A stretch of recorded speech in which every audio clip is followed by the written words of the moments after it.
Assalamualaikum teman-teman, perkenalkan saya Indah Guswati. Saya membuat video ini bertujuan untuk memenuhi tugas akhir semester Ulumul Quran. Silakan simak videonya sampai habis ya, terima kasih. Halo semuanya, kali ini untuk materi yang pertama kita akan membahas mengenai I'jaz Al-Quran. I'jaz berasal dari bahasa Arab, yakni a'jaza, yang berarti melemahkan atau menjadikan tidak mampu. Sementara Ali Ashabuni mengatakan mukjizat adalah melihat kelemahan orang dalam menetapkan seumpamanya suatu hal yang luar biasa, keluar dari sebab-sebab umum yang diketahui manusia. Macam-macam mukjizat terbagi menjadi dua, yaitu mukjizat material indriawi dan mukjizat immaterial logis dan kekal. Dari segi kemukjizatan Al-Quran terbagi menjadi 4, yakni mukjizat Al-Quran dari aspek bahasa, aspek sejarah, aspek ramalan masa depan, dan aspek ilmu pengetahuan. Dari selanjutnya adalah nasikh dan mansukh. Secara etimologis, nasikh dan mansukh berasal dari akar kata nasaka yunsuku naskun. Nasikh adalah isim fi'il dari nasaka dan mansukh adalah isim maf'ulnya. Dalam bentuk masdar, naskun berarti al-izala dengan pengertian menghilangkan suatu dengan sesuatu yang mengikutinya. Kata nasikh juga dipakai untuk pengertian memindahkan sesuatu dari suatu tempat ke tempat lain. Macam nasikh dan mansukh terbagi menjadi 3, yaitu nasikh tilawah dan hukum, nasikh hukum tetapi tilawahnya tetap, nasikh tilawah tetapi hukumnya tetap. Urgensi atau hikmah nasikh dan mansukh. Yang pertama, nasikh mansukh sangatlah penting dalam kajian Islam, terutama dalam bidang fikih karena menyangkut ketetapan hukum. Dalam menyelesaikan kasus-kasus ayat yang terdapat pertentangan satu sama lain dan tidak ada cara lain untuk menyelesaikannya kecuali dengan meneliti kronologi turunnya. Mana yang lebih dahulu turun dibanding dengan yang lainnya sehingga dapat ditentukan mana yang nasikh dan mana yang mansukh. Kedua, nasikh dan mansukh ini memberikan gambaran bagaimana perkembangan tasyri' menuju kesempurnaan sesuai dengan perkembangan dakwah dan perkembangan kondisi umat manusia. Adanya nasikh dan mansukh ini juga memberikan keuntungan bagi umat manusia. Yang terakhir, nasikh dan mansukh juga menjadi batu ujian bagi umat Islam. Contohnya adalah perubahan kiblat dari Baitul Maqdis ke Ka'bah. Materi selanjutnya yaitu Qisas Al-Quran.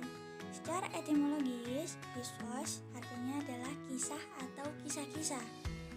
Nah, secara terminologis, Qisas Al-Quran adalah pemberitaan Al-Quran tentang nabi-nabi terdahulu, umat yang telah lalu, pribadi atau tokoh pada masa lalu, dan peristiwa yang telah terjadi pada masa lalu, termasuk yang terjadi pada Nabi Muhammad SAW. Macam-macam Qisas Al-Quran terbagi menjadi 3, yaitu yang pertama kisah Nabi dan Rasul, kedua kisah umat, tokoh atau pribadi yang bukan Nabi, dan peristiwa pada masa lalu. Yang ketiga adalah kisah-kisah yang terjadi pada zaman Nabi Muhammad SAW. Peran Qisas Al-Quran. Yang pertama, menjelaskan asas-asas dakwah dan pokok-pokok syariat yang dibawa oleh para nabi. Yang kedua, meneguhkan hati Rasulullah SAW dan umatnya atas agama Allah. Yang ketiga, membenarkan para nabi terdahulu. Yang keempat, memperlihatkan kebenaran dakwah Rasulullah SAW. Yang kelima, mengungkapkan kebohongan ahli kitab dalam menyembunyikan kebenaran dan merubah-rubah isi Alkitab. Yang keenam, sebagai bukti bahwa beliau memang benar-benar utusan Allah Subhanahu wa Ta'ala dan kitab Al-Quran yang benar-benar firman Allah Subhanahu wa Ta'ala. Yang terakhir adalah menjadi pelajaran ibrah bagi umat Islam dari bermacam peristiwa yang diceritakan oleh Al-Quran. Materi selanjutnya yakni Amsal Al-Quran. Amsal adalah bentuk jamak dari kata matsal dan kata mitsal yang berarti adalah misal, perumpamaan atau suatu yang menyerupai dan bandingan. Sedangkan secara terminologis, amsal adalah suatu ungkapan perkataan yang disampaikan dengan perkataan yang lain untuk memperjelas salah satu yang lain. Rukun amsal Al-Quran terbagi menjadi 4, yakni wajah syabah, alat tasyibih, musyabah, musyabah bih. Macam-macam amsal Al-Quran. Yang pertama, amsal Al-Quran yang jelas. Yang kedua, amsal kaminah. Yang ketiga, amsal mursalah. Hikmah mempelajari amsal Al-Quran. Yang pertama adalah mendorong agar orang giat beramal, melakukan hal-hal yang menarik dan menjadikan perumpamaan dalam Al-Quran. Contohnya Quran Surah Al-Baqarah ayat 261. Kedua, menghindarkan dari perbuatan tercela yang dijadikan perumpamaan dalam Al-Quran setelah dipahami kejelekan perbuatannya. Contoh dalam Al-Quran Surah Al-Hujurat ayat 12. Yang terakhir adalah pengungkapan pengertian yang abstrak dengan bentuk yang konkret yang dapat ditangkap oleh indera manusia. Nah, materi yang selanjutnya adalah Al-Qasam.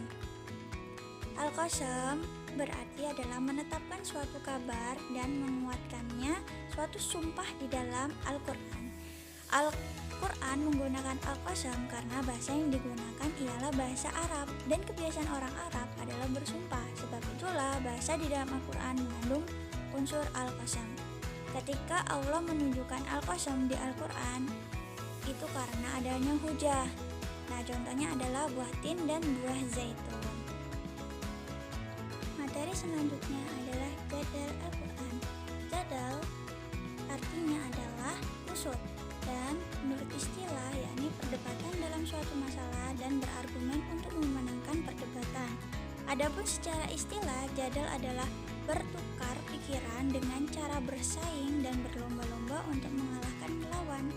Macam-macam jadal terbagi menjadi dua, yaitu jadal yang terpuji, yakni suatu debat yang dilandasi niat yang ikhlas dan murni dengan cara yang damai untuk mencari dan menemukan kebenaran serta kebaikan. Yang kedua, yakni jadal yang tercela, yaitu setiap debat yang menonjolkan kebatilan dan dukungan atas kebatilan itu. Hikmah mempelajari jadal Al-Quran. Yang pertama, sebagai jawaban atau untuk mengungkapkan kehendak Allah dalam rangka penetapan dan pembenaran akidah syariah dari persoalan-persoalan yang dibawa dan dihadapi para rasul dan nabi serta orang-orang soleh. Yang kedua, sebagai layanan dialog bagi kalangan yang memang benar-benar ingin tahu. Yang ketiga, untuk menangkis dan melemahkan argumen-argumen orang kafir yang sering mengajukan pertanyaan atau permasalahan dengan jalan menyembunyikan kebenaran yang memang disinyalir dalam Al-Quran. Nah, untuk materi yang terakhir adalah Israiliyat.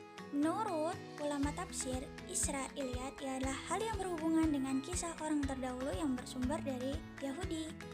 Tingkatan Israiliyat dibagi menjadi 3, yaitu Sahih, Dhaif, dan Maudhu. Tema Israiliyat terbagi menjadi 3, yakni akidah, hukum, atau ibadah, dan kisah-kisah. Status Israiliyat. Yang pertama, sesuai dengan syariat Islam. Yang kedua, bertentangan dengan syariat Islam. Dan yang ketiga adalah didiamkan, yang berarti tidak dibenarkan atau tidak bertentangan dengan syariat Islam. Sejarah masuknya Israiliyat. Yang pertama, masuknya Yahudi ke Jazirah Arab. Yang kedua, Nabi Muhammad SAW hijrah ke Madinah, yang dimana di sana menduduki peran terbesar di sektor perekonomian. Dan yang terakhir adalah sebagian pendeta dan kaum Yahudi masuk Islam. Sahabat Nabi yang meriwayatkan Israiliyat yakni Abdullah bin Abbas, Abu Hurairah, Abdullah bin Amr bin As, Abdullah bin Salam, dan Tamim Ad-Dari. Pintu utama masuknya Israiliyat yakni Ka'ab bin Ahbar dan Wahab bin Munabbih. Sekian materi yang dapat saya sampaikan, semoga bermanfaat untuk kita semua. Terima kasih.